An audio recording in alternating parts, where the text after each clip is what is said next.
Hello everyone. तो आप सभी कैसे हैं? सभी को हरे कृष्णा राधे राधे। तो देखिए, ये आपके एसएसटी की क्लासेस चल रही है, सीटेट एसएसटी की, मतलब 6 to 8 के लिए जो आपकी जिन लोगों ने एसएसटी ऑप्शन चूज किया है उनके लिए क्लासेस है। और ये आपके 6 to 8 तक हम एनसीईआरटी को पूरा कंप्लीट करेंगे, ठीक है। और ये जो एनसीईआरटी है ये आपके क्लास 6 की एनसीईआरटी भी चल रही है, इसके बाद 7 की चलेगी और इसके बाद 8 क्लास की चलेगी।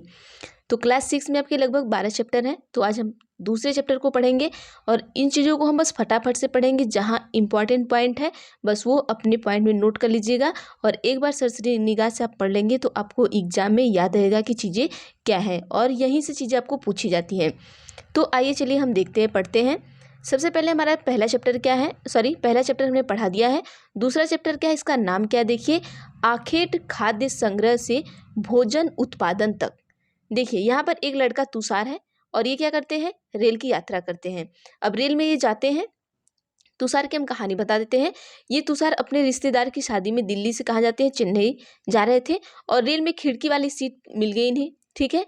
और आप समझ सकते हैं कि खिड़की वाली सीट मिलती है तो कितने मज़े होते हैं, क्योंकि मैं भी जब कहीं जाती हूँ तो मैं भी अपने लिए खिड़की वाली सीट ही चूज करती हूँ। लेकिन मैं कभी अपने भाई से बोलती हूँ कि मुझे खिड़की वाली सीट चूज करना, तो उसका आप सभी को पता है भाई लोग उल्टा ही करते हैं, तो वो उसका विपरीत करता है। वो खिड़की वाली ना करके वो मुझे सबसे ऊपर वाली सीट दिला देता है ताकि मुझे कुछ भी ना दिखे। तो ऐसा होता है, ये भाइयों का अपना अलग वो है। देखिए अब यहाँ पर क्या होता है कि खिड़की वाली सीट मिल गई इन्हें और वहाँ से बाहर का नज़ारा देखने में मगन हो गया। अब जैसे तेज दौड़ती गाड़ी से उसने देखा कि पेड़ पौधे, घर, खेत खलिहान बड़ी तेजी से पीछे की ओर छूटते जा रहे थे। तभी उसके चाचा ने उसके कंधे पे हाथ रख के कहा, पता है, लोगों ने 150 साल पहले रेल से यात्रा करनी शुरू की थी। कितने साल? अब देखिए ये इंपॉर्टेंट पॉइंट है, इसे आप नोट करिएगा। कितने साल पहले? 150 साल पहले, मतलब 150 साल पहले। अब यहाँ पर क्या है कि बस इसके लिए कुछ देखिए, बस तो इसके कुछ दशक बाद आई। तुषार सोचने लगा कि जब लोगों के पास आने जाने के लिए तेज रफ्तार वाली सवारियां नहीं थी तो क्या वे यात्रा ही नहीं करते थे? क्या वे अपनी जिंदगी एक ही जगह बिता दिया करते थे? नहीं, ऐसा नहीं है, मतलब ऐसा कोई बात नहीं है। अब आइए हम देखते हैं आरंभिक मानव। अब यहाँ पर बताना क्या चाहता है, जो मानव है वो स्टार्टिंग में मानव कैसे रहता था, किस तरीके से रहता था, ये चैप्टर उसके बारे में बताना चाह रहा है। अब चलिए हम पढ़ते हैं। देखिए अब तो हम छोटे बच्चे रह नहीं गए कि छोटे बच्चों की तरह हम आपको एनसीईआरटी पढ़ाएं, तो हम बस एक बार से सरसरी निगाह से पढ़ेंगे। जहाँ इंपॉर्टेंट पॉइंट है हम उसे टिक करेंगे और पढ़ते हुए चले जाएंगे, क्योंकि 6 to 8 आपको पूरी एनसीईआरटी पढ़नी है, तो हम एक एक पॉइंट नहीं पढ़ेंगे कि हमारा टाइम वेस्ट हो। चलिए, आरंभिक मानव, आखिर वे इधर उधर क्यों घूमते थे? आरंभिक मानव क्या करते थे? इधर से उधर घूमते थे। किसके लिए? अपने खाने पीने के लिए, शिकार करने के लिए, यहाँ से वहाँ घूमते थे, आप सभी को पता है। अब आइए हम पढ़ते हैं। हम उन लोगों के बारे में जानते हैं जो उपमहाद्वीप में 20 लाख साल पहले रहा करते थे। कितने साल? अब ये पूछ सकता है क्वेश्चन कि उपमहाद्वीप में लोग कितने साल पहले रहा करते थे, तो 20 लाख साल पहले रहा करते थे। आज हम उन्हें क्या कहते हैं? आखेटक खाद्य संग्रह के नाम से जानते हैं। अब ये भी क्वेश्चन पूछ सकता है कि उपमहाद्वीप में 20 लाख साल पहले जो रहते थे उन्हें हम किस नाम से जानते हैं? तो किस नाम से जानते हैं? आखेटक खाद्य संग्रह के नाम से जानते हैं। भोजन का इंतजाम करने की विधि के आधार पर उन्हें इस नाम से पुकारा जाता है। आमतौर पर खाने के लिए वे जंगली जानवरों का क्या करते थे? शिकार करते थे। मछलियां और चिड़िया पकड़ते थे।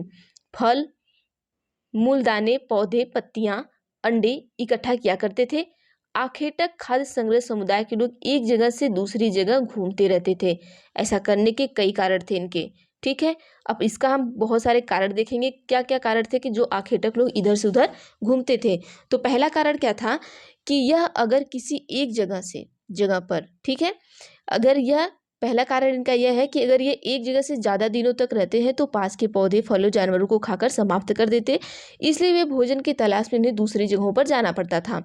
दूसरा कारण क्या है कि जब जानवर अपने शिकार के लिए या फिर हिरण और मवेशी अपना चारा ढूंढने के लिए जंगल से दूसरी जगह जाया करते थे, तो इसलिए जानवरों का शिकार करने वाले लोग भी इनके पीछे जाया करते थे। अब दो कारण हो गया इनका घूमने का इधर उधर। अब आइए तीसरा कारण देखते हैं क्या है। तीसरा कारण यह है कि पेड़ और पौधे में, एक सेकेंड, चलिए, पेड़ और पौधे में फल फूल अलग अलग मौसम में आते हैं, इसलिए लोग उनकी तलाश में उपयुक्त मौसम के अनुसार अन्य इलाकों में घूमते होंगे। ठीक है, ये इनके 3 घूमने का कारण हो गया। चौथा घूमने का कारण क्या है कि पानी के बिना किसी भी प्राणी या पेड़ पौधे के जीवित रहना संभव नहीं होता है और पानी झीलों, झरनों तथा नदियों में ही मिलता है। यद्यपि कई नदियों और झीलों का पानी कभी सूखता, कुछ झीलों और नदियों में पानी बारिश के बाद भी ही मिल पाता है। इसलिए ऐसी झीलों, नदियों के किनारे बसे लोगों को सूखे मौसम में पानी की तलाश इधर उधर जाना पड़ता है। मतलब पानी की तलाश में, खाने की तलाश में, फल फूल की तलाश में, फल फूल खत्म हो गया वहाँ का, वो खा के ख़त्म कर दिए, और उसके बाद जानवरों को खाकर ख़त्म कर दिए, या जानवर एक इलाके से दूसरी इलाके की तरफ अग्रसर हो गए, चले गए, तो वो भी एक इलाके से दूसरी साइड चले जाते थे जानवर को पकड़ने के लिए। अब आइए, अब देखिए ये हो गया प्रारंभिक मानव का आपका क्या कि ये इधर उधर क्यों घूमते हैं। अब दूसरा पॉइंट क्या हमारा कि आरंभिक मानव के बारे में जानकारी कैसे मिलती है। अब हम कैसे, क्योंकि उस टाइम तो हम जिंदा नहीं थे, या जो लिखने वाले हैं वो भी जिंदा नहीं थे, तो हम आरंभिक मानव जो पहले का मानव था उसके बारे में जानकारी कहाँ से मिलती है, तो हम उसको देख लेते हैं। देखिए, पुरातत्विद को कुछ ऐसी वस्तुएं मिली हैं। पुरातत्विद, कल हमने बताया था कि पुरातत्विद क्या होते हैं, जो चीज़ों को खोजबीन करते हैं। ठीक है, उन्हीं को पुरातत्विद कहते हैं, पुरानी चीज़ों की जो खोजबीन करते हैं। देखिए, जिनका निर्माण और उपयोग आखेटक खाद्य संग्रह किया करते थे। देखिए, पुरातत्विक को ऐसी वस्तु मिली है जिसका निर्माण क्या है और उपयोग, जो उपयोग करते थे वो आखेटक खाद्य संग्रह किया करते थे। यह संभव है कि लोग अपने काम के लिए पत्थरों, लकड़ियों, हड्डियों और औजार बनाए हो।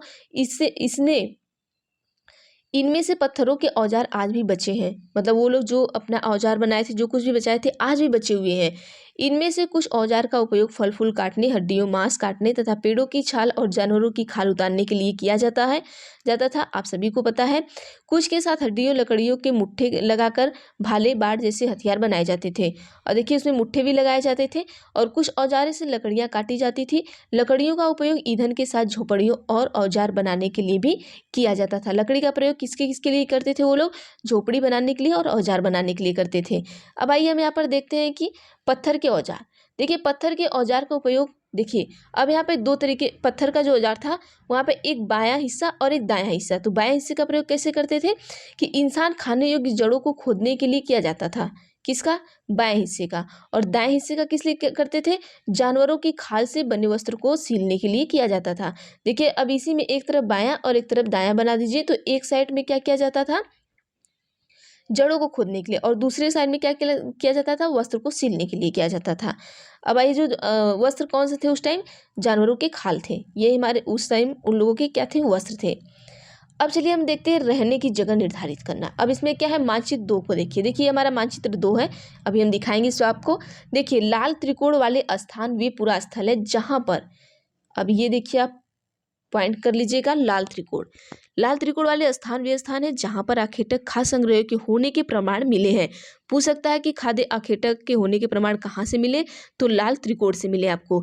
इनके अलावा भी और कई स्थान पर आखेटक खाद्य संग्रह रहते थे। मानचित्र में सिर्फ कुछ गिने चुने स्थान ही चिन्हित किया गया है। कई पुरा स्थल नदियों और झीलों के किनारे पाए गए हैं। जैसे आप सभी को हम बता दें कि अभी झीलों, नदियों के किनारे भी चले जाते थे, जब पानी सूख जाता था तो वहाँ भी ये सब पाए जाते थे, लेकिन यहाँ पर बहुत कम ही दर्शाया गया है। अब देखिए, ये आपका मानचित्र है। जैसे देखिए, यहाँ पर क्या है आपका? चिराद है, गंगा नदी है, भीमबेटका है, नर्मदा है, मुंबई है, इमामबाड़ा है, ये सारी चीज़ें आपको दर्शाया गया है यहाँ पर। ठीक है, अब आइए हम देखते हैं कहाँ पर है। अब देखिए, इस मानचित्र को आप कैसे देखेंगे? देखिए, ये रेड कलर से जैसे ये त्रिकोण बना हुआ है, तो ये पूरा पाषाणी पूरा स्थल है। अब जहाँ जहाँ ये रेड कलर का त्रिकोण, जैसे कुरुनुल गुफाएं, ये पूरा पाषाणिक स्थल है। अब हुसंगी, ये भी आपका पूरा पाषाणिक स्थल है। ठीक है, इस तरीके से आपका भीमबेटका, ये भी पूरा पाषाणिक है। मतलब जहाँ पर त्रिकोण दिखेगा इस तरीके से ये आप चिन्ह यहाँ पर देख सकते हैं। नवपाषाणिक कहाँ पर है, महापाषाणिक कहाँ पर, आरंभिक गांव कहाँ है, आधुनिक नगर कहाँ पर है। जैसे स्टार है, तो स्टार क्या है? हमारा आधुनिक नगर है। तो आधुनिक नगर देखिए मुंबई है, कोलकाता है, इस तरीके से है। ठीक है, तो आप इस मानचित्र का स्क्रीनशॉट ले लेंगे, हम छोटा कर दे रहे हैं, और आप इसमें चीज़ों को ढूंढ लेंगे। ठीक, चलिए अब आइए हम देखते हैं। देखिए, चूंकि पत्थर के उपकरण बहुत महत्वपूर्ण थे, इसलिए लोग ऐसी जगह ढूंढते रहते थे जहाँ अच्छे पत्थर मिल सके। उस टाइम क्या था? पत्थर का जो उपकरण था बहुत महत्वपूर्ण था, क्योंकि पत्थर से ही लोग काम किया करते थे, तो इसलिए वो जहाँ अच्छे पत्थर मिलते थे वहाँ पे वो चले जाया करते थे। अब यहाँ पर देखिए भीमबट्टिका क्या है, ये देखिए इंपॉर्टेंट है, यहाँ से क्वेश्चन पूछता आपको। आधुनिक मध्य प्रदेश, ये कहाँ पर है? आधुनिक मध्य प्रदेश में। यह पूरा स्थल पर गुफाएं व कदराएं मिली हैं। लोग इन गुफाओं में रहते थे क्योंकि यहाँ उन्हें बारिश, धूप और हवाएं से राहत मिलती थी। क्या है ये? गुफा है। भीमबट्टिका क्या है? आपका एक तरीके का गुफा है। यहाँ पर ये जो मानव थे ये सब रहते थे क्योंकि वहाँ बारिश हो, धूप हो, हवा हो, इससे उनकी राहत मिलती थी। ये गुफाएं है कहाँ पर? तो ये नर्मदा घाटी के पास है। ठीक है, आप ये याद रखिएगा। अब शैल चित्रकला, इनमें से हमें क्या पता चलता है? अब जैसे पहले वो शैल चित्रकला भी पत्थर पे बनाए जाते थे, तो क्या पता चलता है? जिन गुफाओं में लोग रहते थे उनमें से कुछ की दीवारों पर चित्र मिले हैं। जहाँ पर ये लोग रहते थे वहाँ से कुछ चित्र मिले हैं। इनमें से कुछ सुंदर उदाहरण, जैसे मध्य प्रदेश आपका हो गया, दक्षिण उत्तर प्रदेश की गुफाओं में चित्र मिले हैं।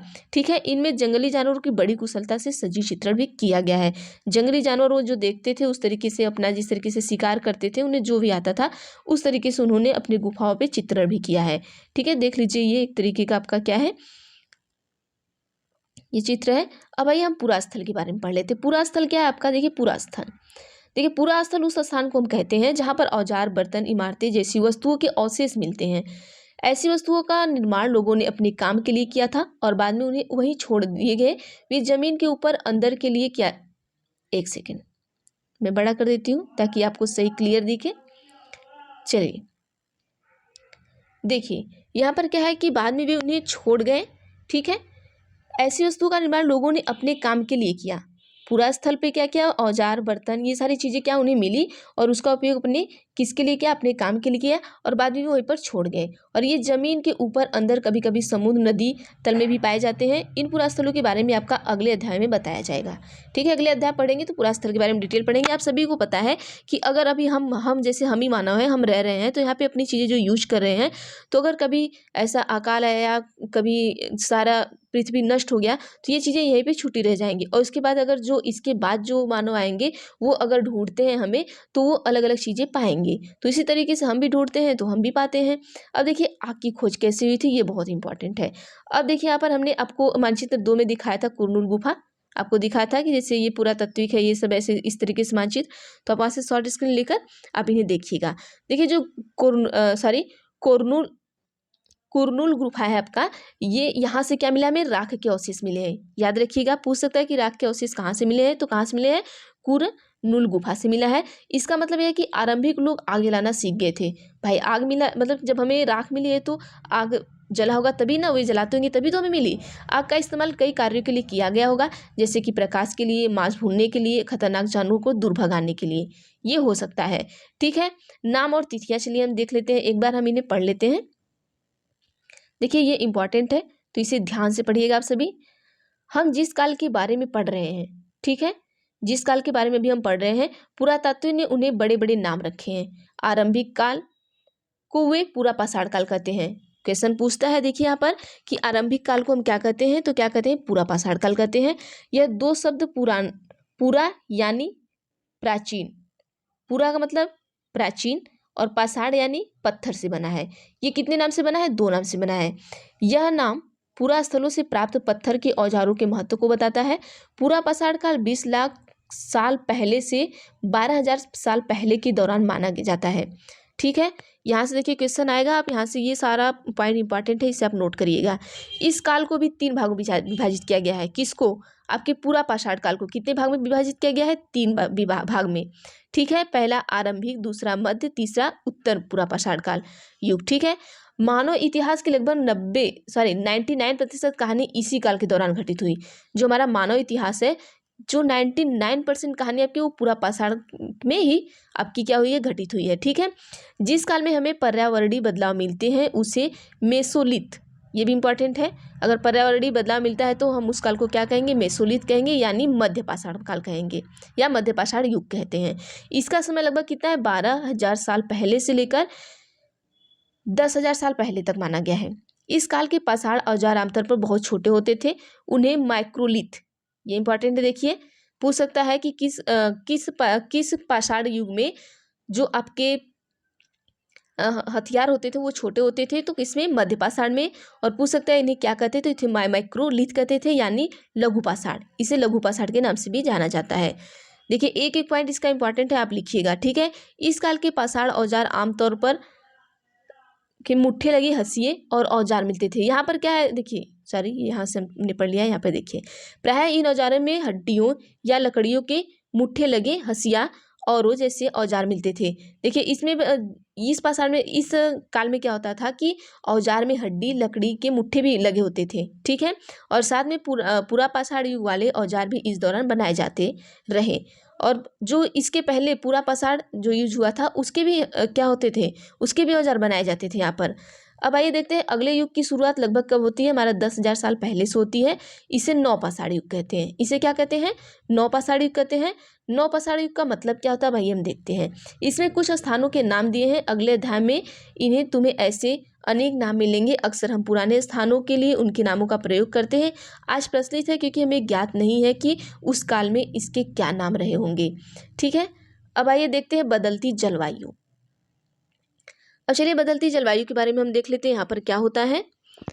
देखिए लगभग 12,000 साल पहले दुनिया की जलवायु में बड़े बदलाव आए और गर्मी बढ़ने लगी। इसी परिणाम स्वरूप कई क्षेत्रों में घास वाले मैदान बनने लगे। इससे हिरण, बारहसिंगा, भेड़, बकरी और गाय जैसे उन जानवरों की संख्या बढ़ी जो घास खाकर जिंदा रह सकते थे। जो लोग इन जानवरों का शिकार करते थे वे इनके पीछे आए और खाने पीने की आदतों और प्रजनन के समय जानकारी हासिल करने लगे। हो सकता है तब लोग इन जानवरों को पकड़कर अपनी जरूरत के अनुसार पालने की बात सोचने लगे हों। साथ ही इस काल में मछली भी भोजन का महत्वपूर्ण स्रोत बन गई। अब देखिए बदलती जलवायु के अनुसार ये हो गया, जहाँ इंपॉर्टेंट नहीं है वहाँ जल्दी जल्दी पढ़ दे रहे हैं, आप सभी देखिएगा क्योंकि टाइम वेस्ट नहीं जाएगा। फिर देखिए खेती और पशुपालन की शुरुआत कब हुई, कैसे हुई। देखिए इसी दौरान उपमहाद्वीपों के भिन्न भिन्न इलाकों में गेहूं, जौ और धान जैसे अनाज प्राकृतिक रूप से उगने लगे थे, ठीक है। शायद महिलाओं, पुरुषों और बच्चों ने इन अनाजों को भोजन के लिए बटोरना शुरू कर दिया होगा। साथ ही वे अब यह भी सीखने लगे होंगे कि अनाज कहाँ उगते हैं और कब पककर तैयार होते हैं। ऐसा करते करते लोगों ने अपने अनाजों को खुद पैदा करना सीख लिया होगा। इस प्रकार धीरे धीरे वे कृषक बन गए होंगे। अब आइए देखते हैं क्या होता है। इसी तरह लोग अपने घरों के आसपास चारा जानवरों को आकर्षित कर उन्हें पालतू बनाया होगा। देखिए अब ये इमेजिन कर रहे हैं लोग कि कैसे लोग किए होंगे, ठीक है। सबसे पहले जिस जंगली जानवर को पालतू बनाया गया वह कुत्ते का जंगली पूर्वज था। सबसे पहला हमारा, देखिए इंपॉर्टेंट है, पूछता है हमेशा कि सबसे पहला जंगली जो पालतू बनाया गया वह कौन सा जानवर था, तो कुत्ता था हमारा। धीरे धीरे लोग भेड़, बकरी, गाय, सुअर जैसे जानवरों को अपने घर के नज़दीक आने को उत्साहित करने लगे। ऐसे जानवर झुंड में रहते थे और ज़्यादातर घास खाते थे। अक्सर लोग अन्य जंगली जानवरों के आक्रमण और इनकी सुरक्षा किया करते थे और इस तरह धीरे धीरे पशुपालक बन गए होंगे। देखिए एक एक इमेजिन है कि इस समय में कैसे लोग कैसे कैसे किए होंगे, कैसे जानवर को पालतू बनाए होंगे, ठीक है। अब आइए देखते हैं घरेलूकरण की प्रक्रिया क्या है हमारी। देखिए अब घरेलूकरण की प्रक्रिया कैसे किए होंगे लोग, ये भी इमेजिन कर रहे हैं लोग द्वारा पौधे उगाने और जानवरों की देखभाल करने के लिए घरेलूकरण की प्रक्रिया का नाम दिया गया है। अपनाए गए ये पौधे तथा जानवर अक्सर जंगली पौधे और जानवरों को से भिन्न होते हैं, ठीक है। इसकी वजह से ये इस प्रक्रिया के तहत अपनाए गए भोजन जानवरों का लोग चयन करते हैं। उदाहरण के तौर पर लोग उन्हें पौधे जानवरों का चयन करते हैं जिनके बीमार होने की संभावना कम हो। यही नहीं, लोग उन्हें पौधे को चुनते हैं जिनमें बड़े दाने वाले अनाज पैदा होते हैं। साथ ही उनकी मजबूत डंठले अनाज के पके दानों को भार संभाल सके। ऐसे पौधों के बीजों को संभाल कर रखा जाता है ताकि फिर उगने के लिए उनमें गुण सुरक्षित रह सके। अब आइए अगला देखें, उन्हीं जानवरों के लिए प्रजनन के चुना जाता है, ठीक है। यहाँ पे ये लोग क्या करते थे, जानवरों को प्रजनन के लिए चुनते थे, लेकिन उन्हीं जानवरों के लिए प्रजनन के लिए चुना जाता है जो आमतौर पर अहिंसक होते हैं, मतलब कि जो आपको मारे नहीं, आपको कोई क्षति न पहुंचाए। इसलिए हम देखते हैं कि पाले गए जानवर तथा कृषि में अपनाए गए पौधे जंगली जानवर तथा पौधे से धीरे धीरे भिन्न होते गए। मिसाल के तौर पर जंगली जानवर की तुलना में पालतू जानवरों के दांत और सींग छोटे होते हैं, ठीक है। जैसे जो जंगली जानवर होते हैं वो बहुत भयानक होते हैं, लेकिन जो पालतू होते हैं देखिए आप वो बहुत अलग होते हैं। इन दांतों को देखिए, इनमें से कौन सा जंगली सुअर का है और कौन सा पालतू सुअर। अभी ये जो दांत आपको ऊपर दिखाया गया है इसमें आप बता सकते हैं कि कौन जंगली सुअर है और कौन पालतू सुअर है। अब देखिए यहाँ पर क्या है कि यह प्रक्रिया पूरी दुनिया में धीरे धीरे चलती रही। कहाँ पर चलती रही, पूरी दुनिया में धीरे धीरे चलती रही। यह करीब 12,000 साल पहले शुरू हुई। वास्तव में आज हम भोजन करते हैं वे प्रक्रिया इस वजह से है कृषि के लिए अपनाई गई प्राचीन फसलों में गेहूं तथा जौ आते हैं। इस तरह से सबसे पहले पालतू बनाए गए जानवर में कुत्ते के बाद भेड़ बकरी आते हैं। पूछ सकता है कि कुत्ते के बाद कौन से जानवर पाले गए, तो भेड़ बकरियां पाली गई। एक नवीन जीवन शैली, अब देखिए इस तरीके से जब धीरे धीरे डेवलप होने लगा, लोग जानवर पालने लगे, सब क्या करने लगे, पेड़ पौधे उगाने लगे, तो अब एक नया जीवन वो जीने लगे। तो अब इसके बारे में हम देख लेते हैं कि एक नवीन जीवन शैली। तुम किसी पौधों को बोकर देखो, ठीक है, आप किसी पौधों को बोकर देखिए। इसे विकसित होने में कुछ वक्त लगता है, इसमें कुछ दिन, महीने या फिर साल तक भी लग सकता है। इसलिए जो लोग पौधे उगाने लगे तो देखभाल के लिए उन्हें एक ही जगह पर लंबे समय तक रहना पड़ा। पहले क्या करते थे, इधर उधर घूमते थे, अब क्या कर रहे हैं कि एक ही जगह पर स्थिर है, क्योंकि जो पेड़ पौधे हैं या जो अनाज है उन्हें टाइम लगने लगा उगने में। फिर उसके बाद क्या होता है कि बीज बोने से लेकर फसलें के पकने तक पौधे की सिंचाई करने, खरपतवार हटाने, जानवरों चिड़ियों तथा उनकी सुरक्षा करने जैसे बहुत से काम शामिल थे। कटाई के बाद अनाज का उपयोग बहुत संभाल कर करना पड़ता था। अनाज को भोजन और बीज दोनों रूप में बचा कर रखना आवश्यक था, इसलिए लोगों को इसके भंडारण की बात सोचनी पड़ी। और बहुत से इलाकों में क्या हुआ कि लोगों ने मिट्टी के बड़े बड़े बर्तन बनाए। अब देखिए, अब धीरे धीरे अपना दिमाग क्या कर रहे हैं, डेवलप कर रहे हैं। अब भाई ये अनाज बो रहे हैं, तो अनाज बोने के बाद क्या कर रहे हैं, अब अनाज रखने के लिए कुछ चाहिए, तो बहुत से इलाकों में क्या करने लगे, बर्तन बनाने लगे, टोकरियाँ बुनी, फिर जमीन में गड्ढा खोदा। अब देखिए, अब धीरे धीरे ये करने लगे। अब ये इनका रहने का तरीका एक अलग हो गया। अब जानवर, जानवर के बारे में क्या है, चलते फिरते खाद्य भंडार। चलिए इनके बारे में भी देख लेते हैं। क्या है कि जानवर बच्चे देते हैं जिनकी संख्या बढ़ती है। अगर जानवरों की देखभाल की जाए तो उनकी संख्या तो बढ़ती है, साथ में उन्हें दूध भी प्राप्त हो सकता है, जो भोजन का एक अच्छा स्रोत है। या नहीं, जानवरों से हमें मांस भी मिलता है। दूसरे शब्दों में पशुपालन भोजन के भंडार का एक तरीका है, ठीक है। अब अगला हम देख लेते हैं क्या है, आओ आरंभिक कृषकों और पशुपालकों के बारे में पता करें। अब देखिए मानचित्र 2 में क्या है, देखिए जो इंपॉर्टेंट पॉइंट है इसमें 10-20 इंपॉर्टेंट पॉइंट है, हम आपको टिक करते जा रहे हैं, आप वहाँ पर आप अपने नोट में लिखते जाइएगा। मानचित्र 2 पृष्ठ संख्या 12। अभी हम आपको ऊपर मानचित्र दिखाए थे। क्या तुम्हें कई नीले वर्ग दिख रहे हैं? पता है, इनमें प्रत्येक बिंदु उस जगह को दर्शाता है जहाँ पुरातात्विक को शुरुआती कृषकों और पशुपालकों के होने के साक्ष्य मिले हैं। अभी हमने आपको दिखाया था इस तरीके से, पुरातत्विक आपका दिखा था, तो वहां पर क्या मिले आपको कि कृषकों और पशुपालकों के होने के साक्ष्य मिले हैं। यह पूरे उपमहाद्वीप में पाए गए हैं। कहाँ पर? ये पूरे उपमहाद्वीप में पाए गए हैं। इनमें पहले महत्वपूर्ण पश्चिमोत्तरी क्षेत्र में आधुनिक कश्मीर और पूर्वी में कौन है, दक्षिण भारत में पाए गए। अब देखिए यहाँ से क्वेश्चन पूछ सकता है कि सबसे पहले महत्वपूर्ण किस क्षेत्र में पाए गए, तो पश्चिमोत्तर में, और फिर आधुनिक कश्मीर में, और उसके बाद पूर्वी तथा दक्षिण भारत में। अब आइए देखते हैं क्या है, वास्तव में इन निर्दिष्ट स्थान कृषकों और पशुपालकों की बस्तियां थी या नहीं। इसे जांचने के लिए वैज्ञानिक खुदाई में मिले पौधों और पशुओं की हड्डियों के नमूने अध्ययन करते हैं। इनमें से सबसे रोचक जले हुए अनाज के दानों के अवशेष हैं। देखिए यहाँ पर क्या होता है कि वैज्ञानिक जो खुदाई करते हैं वहाँ पर क्या मिलता है, जला हुआ अनाज का अवशेष मिलता है। ऐसा लगता है कि गलती से या फिर ये जानबूझ कर इसे जलाए होंगे। वैज्ञानिक इस अनाज के दानों की पहचान कर सकते हैं। इस तरह से हम पता चलता है कि इस उपमहाद्वीप में विभिन्न भागों में बहुत सारी फसलें उगाई जाती रही होंगी, और वैज्ञानिक विभिन्न जानवरों की हड्डियों को भी पहचान कर सकते हैं। अब पुरातात्विक इसकी खोज कर रहे हैं, तो भाई देखिए यहाँ पर क्या है, वो खोज कर रहे हैं, तो यहाँ पर उन्हें जला हुआ अनाज मिला है, हड्डियाँ मिली हैं, इस तरीके से। तो वो अपना एक क्या कर रहे हैं, अपना एक दिमाग लगा रहे हैं कि ऐसा पहले हुआ होता होगा। अब अस्थायी जीवन की ओर हम चलते हैं, क्या होता है। देखिए पुरातात्विक के कुछ पुरास्थलों पर झोपड़ियों और घरों में निशान मिले हैं। कहाँ पर? पुरातात्विक के कुछ पुरास्थलों पर क्या मिले हैं, झोपड़ी और घरों के निशान मिले हैं, जैसे कि बुर्ज होम। इसको याद रखिएगा, बुर्ज होम ये कहाँ है, वर्तमान में कहाँ पर है, आपके कश्मीर में है। पूछ सकता है कि बुर्ज होम वर्तमान में कहाँ पर है, तो कश्मीर में है। कि लोग गड्ढे के नीचे घर बनाते थे, तो पूछ सकता है कि जो अभी बुर्ज होम है वर्तमान में कश्मीर में है, तो वहाँ के लोग कहाँ पर घर बनाते थे, तो कहाँ बनाते थे, गड्ढे के नीचे बनाते थे। जिन्हें हम क्या कहते हैं, तो क्वेश्चन ये भी पूछ सकता है कि जिन्हें हम क्या कहते हैं, तो जिन्हें हम गर्तवास कहा जाता है। इसमें उतरने के लिए सीढ़ियाँ होती थी। तो देखिए आपको ऑप्शन में कई ऑप्शन दे के कह सकता है कि इसमें उतरने के लिए सीढ़ियाँ होती थी, इसमें चढ़ने के लिए सीढ़ियाँ होती थी। इस तरीके से आपको देखिए सीटें में पूछता है। इससे उन्हें ठंड के मौसम में सुरक्षा मिलती होंगी। पुरातात्विक के झोपड़ी के अंदर और बाहर दोनों स्थानों पर आग जलाने की जगहें मिली हैं।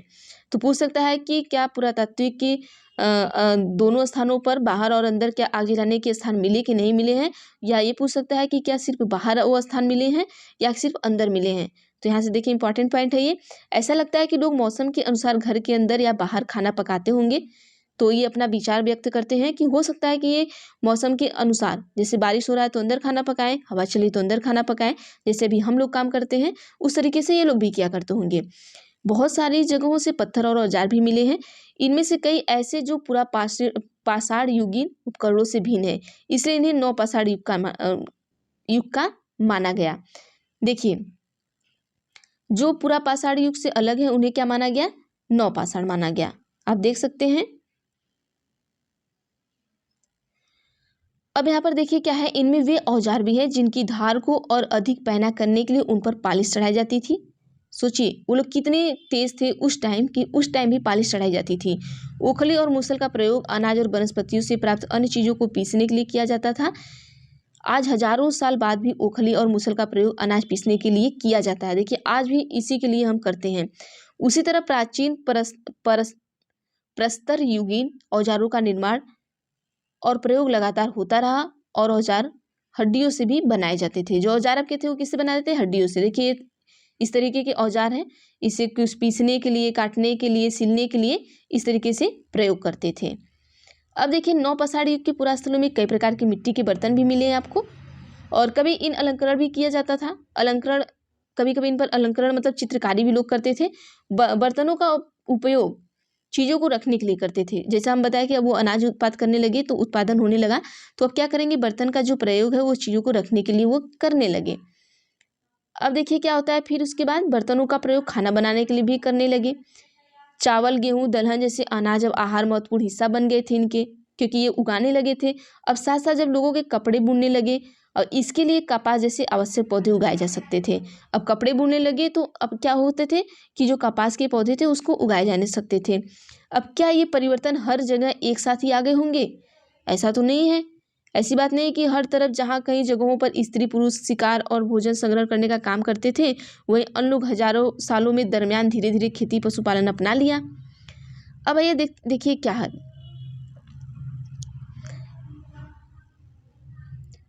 अब वहीं अन्य लोगों ने हजारों साल दरमियान धीरे धीरे खेती पशुपालन का अपना लिया। बहुत जगह लोग मौसम के मुताबिक बदल बदल कर अपनी जीविका चलाया करते थे। अब जरूरी नहीं है कि हर जगह के लोग हर तरीके के खाना खाते रहे होंगे, या जैसे कि बंगाल में लोग मछली चावल खाते हैं, हमारे यहाँ रोटी सब्जी खाते हैं, दाल चावल खाते हैं। तो अलग अलग के अलग अलग का अपना अलग अलग भोजन है। तो इस तरह इन लोग का भी था। ऐसा नहीं था कि जो 10 लोग कर रहे हैं वही सारे लोग कर रहे हैं। अब कुछ हम सूक्ष्म निरीक्षण करेंगे। यहाँ पर देखिए, अब यहाँ से इंपॉर्टेंट पॉइंट आपका शुरू होता है। ठीक है, अब मानचित्र 2 में देखेंगे, पृष्ठ नंबर 12 पर आपका मानचित्र है। इसके पहले हमने आपको दिखाया है मेहरगढ़ में जीवन मृत्यु। अब देखिए मेहरगढ़ आपका बहुत इंपॉर्टेंट है, यहीं से क्वेश्चन आपको आता है। देखिए मेहरगढ़ ढूंढो।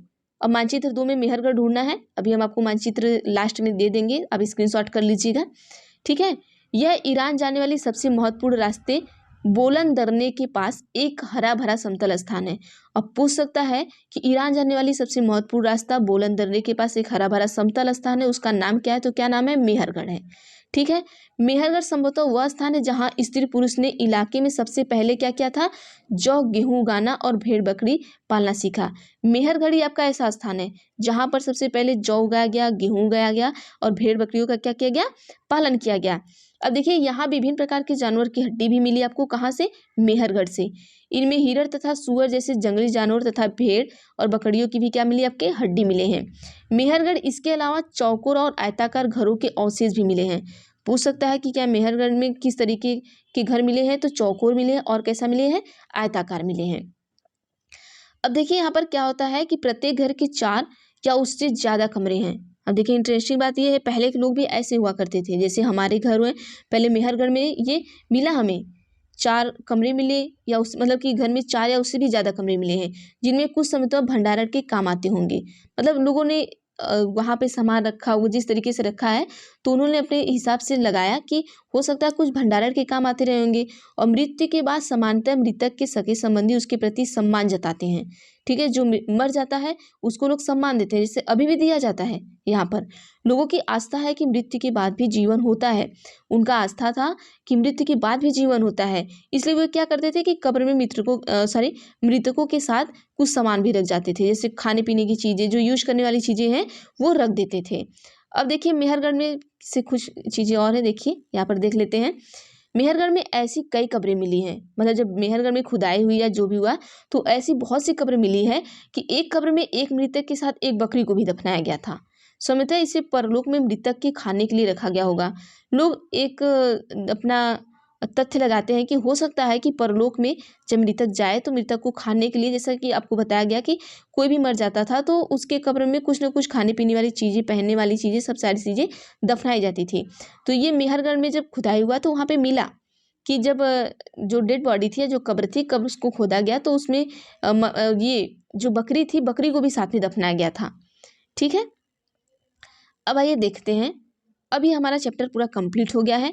बस यही था, मेहरगढ़ से आपको इंपॉर्टेंट क्वेश्चन यहाँ से पूछ सकता है। अब ये कर लीजिएगा, ऊपर 2-4 क्वेश्चन जो हमने आपको बताया है वहाँ से आप जैसे पूरा पाषाण, मध्य पाषाण जो हमने बीच में ब्लू हेडिंग का बताया है वो आप उसको अच्छी तरीके से पढ़ लीजिएगा। अब देखिए उपयोगी शब्द कुछ हैं, जैसे देखिए यहाँ से आपको क्या क्या पढ़ना है। देखिए हम आपको बता दे रहे हैं, जैसे आखेटक खाद्य संग्राहक किसे कहते हैं, ये इसका नाम कैसे पढ़ा ये आप पढ़ लीजिएगा। पूरा स्थल के बारे में थोड़ा पढ़ लीजिएगा, उद्योग स्थल के बारे में, आवासीय स्थल, पूरा पाषाण हमने बताया आपको वो भी पढ़ लीजिएगा, मध्य पाषाण पढ़ लीजिएगा, लघु पाषाण ये देखिए इंपॉर्टेंट पॉइंट आपके हैं, और कृषक के बारे में जो बताया, पशुपालक के बारे में, नौपाषाण के बारे में, और कब्र के बारे में। कब्र के बारे में हमने बताया कि साथ में बकरी, तो वो पूछ सकता है कि कब्र में साथ में कुत्ते को दफनाते थे कि बकरी को दफनाते थे कि शेर को दफनाते थे, तो किसको दफनाते थे, हम बकरी को दफनाते थे। इसके बारे में आप अच्छी तरीके से पढ़ लीजिएगा। तो देखिए ये चैप्टर हमारा हुआ खत्म। अब हम चलेंगे अगले चैप्टर पे। अब यहाँ पर देखिए कुछ तिथियां हैं, जैसे आपका मध्य पाषाण युग है, तो मध्य पाषाण युग में क्या है, 12,000 से लेके कितना है 10,000 तक साल पहले मध्य पाषाण, और बसने की प्रक्रिया का आरंभ लगभग कब हुआ, 12,000 साल पहले हुआ। फिर नव पाषाण युग का आरंभ कब हुआ, 10,000 साल पहले हुआ। ठीक है, मेहरगढ़ की बस्ती का आरंभ कब हुआ, लगभग 8,000 साल पहले हुआ। तो ये सारी चीज़ें हैं, आप इन्हें एक बार दोहरा लीजिएगा। अब इसके बाद हमारा चलेगा आपका तीसरा चैप्टर। तो इसी तरीके से हम ये क्लास 6 का आपका है, देखिए अभी क्लास 6 में है तो इसके बारे में आप धीरे धीरे जान जाइए चीज़ें। अब उसके बाद आप आएंगे किस में, जब 7th में आएंगे तो और चीज़ें आपकी बढ़ेंगी, और फिर 8 में आएंगे तो बहुत इंपॉर्टेंट चीज़ें आएंगी। इसलिए हम इसको बहुत ज़्यादा टाइम नहीं ले रहे हैं, फटाफट से चीज़ों को बता दे रहे हैं। और हाँ, आपको ये 1 सेकेंड, आप ये इसका आप स्क्रीनशॉट लीजिएगा, ठीक है, क्योंकि ये यहाँ से बहुत सारे इंपॉर्टेंट तथ्य आपको है, यहाँ से आप करिएगा। और उसके बाद चलिए आपको मैं 1 सेकेंड का टाइम देती हूँ, स्क्रीनशॉट ले लीजिए। चलिए ठीक है, अब इसके बाद एक आपका मानचित्र 2 है, ये इसको छोटा करना पड़ेगा, और इसका आप सभी स्क्रीनशॉट ले लीजिएगा, क्योंकि देखिए वहाँ पे हमेशा कहा है कि आप यहाँ पे स्क्रीनशॉट लेंगे तो नीचे देखिए पूरा पाषाणिक, पूरा स्थल है, नौपाषाणिक है, क्या है, कहाँ कैसे, कौन कौन स्थल कहाँ कहाँ पर है वो आपको दिख जाएगा। ठीक है, आपको आधुनिक नगर कौन सा है, किस तरीके से है, तो ये चीज़ आपको दिख जाएंगी, तो आप यहाँ से कर लीजिए। अब चलिए आगे हम अगला चैप्टर स्टार्ट करेंगे। तो बाकी आज के लिए बस इतना ही। तो प्लीज़ अगर वीडियो अच्छी लगी तो वीडियो को प्लीज़ लाइक ज़रूर किया करिए आप सभी, और शेयर भी किया करिए लोगों तक, ताकि जिन्हें नहीं पता हो वो भी पढ़ सकें और वो सीटेट को अच्छे नंबर से क्लियर कर सकें। और अगर चैनल पर नए हैं तो चैनल को सब्सक्राइब भी प्लीज़ कर लीजिएगा आप सभी, और बेल आइकन पर भी क्लिक कर लीजिएगा, ताकि मैं जो भी वीडियो आपको बनाऊँ या जो भी मैं इन्फॉर्मेशन दूँ, कुछ भी दूँ, वो आप तक ज़रूर पहुँचे। तो चलिए बस आज के लिए अब इतना ही, बाकी हम देखते हैं अगली वीडियो में। तो थैंक यू एवरीवन।